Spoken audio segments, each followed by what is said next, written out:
Hello guys, hii ni mtoko wa kufurahi, wa kujipenda, wa kujua 1 2 3 kati ya mtu na mtu, mfanyakazi na mfanyakazi mwenzake. Kwa kifupi ni self love. Huu ni mchezo ambao tuliamua kucheza hapa, ni kwamba wa kufikisha taarifa. Yaani unaambiwa kwamba unaweza ukaambiwa nenda sokoni, lakini mpaka kufika mwisho wa taarifa imebadilishwa. Kwa hiyo huwa inaleta vurugu nyingi sana kwenye jamii, inaleta vurugu makazini kwa sababu ya kufikisha ujumbe. Kwa hiyo michezo ilikuwa ni mingi, relax kwa kweli sana.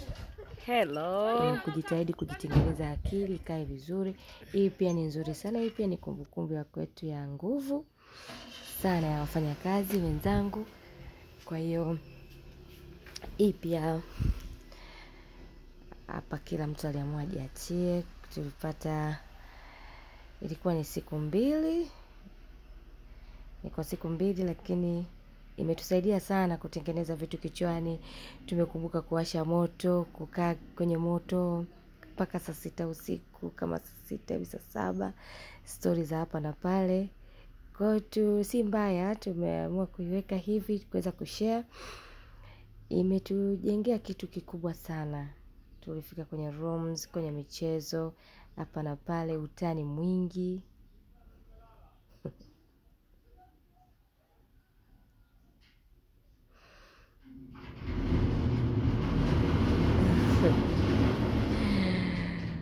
Basi hiyo inakusababisha unakuwa mpya. Yaani maana kamili ya self love, na kutengeneza akili zetu pia zikakaa sawa sawa makazini, tukawa na jamii vizuri, stress out. Kwa hiyo ndio kitu ambayo tumeweka kumbukumbu nayo. Na kwa hapo baada ya michezo hapa na pale tukasema tunde lunch. Hapa najiandaa kwenda kupata chakula. Basi na maswali 2 3 tunaendelea nayo.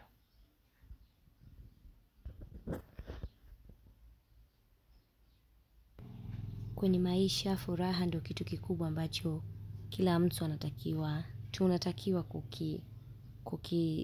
kukitunza. Huwezi kuweza kuwa na afya nzuri kama hauko na furaha. Huwezi kuwa na kazi nzuri kama hauna furaha. Kwa hiyo tujitahidi sana tulinde furaha zetu katika gharama yoyote ile. Basi hapa niliulizwa swali kwamba kitu gani kinaniuzi nikiwa kazini. Nikasema ni mtu anapojizima data. Yaani unakuwa unajifanya hujui unachokifanya. Yaani hujui unakoelekea ukiwa kazini. Kwa hiyo jamani, vyema kila mtu akiwa kazini focus na unachokifanya. Hicho lazima utafanikiwa sana. Basi maswali yakaendelea kwa kila mmoja maswali alichokiokota ndicho atakachokijibu. Basi hapa liendelea hapa na pale maswali. Hiyo ni nzuri kama una wafanyakazi wako, wafanyakazi wenzio, mkaorganize kitu cha namna hii. Kwa kweli huwa kinaleta raha.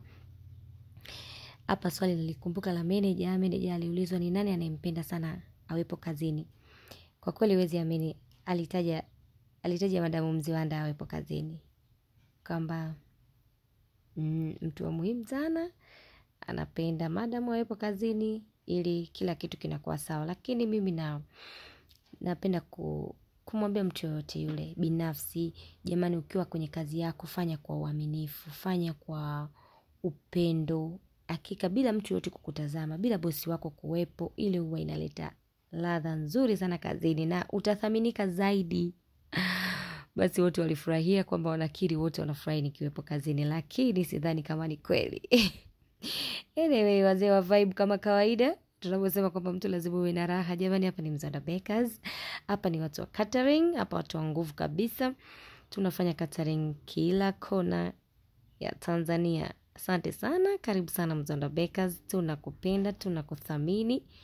Tumbo lako ni mtaji wetu. Asante sana.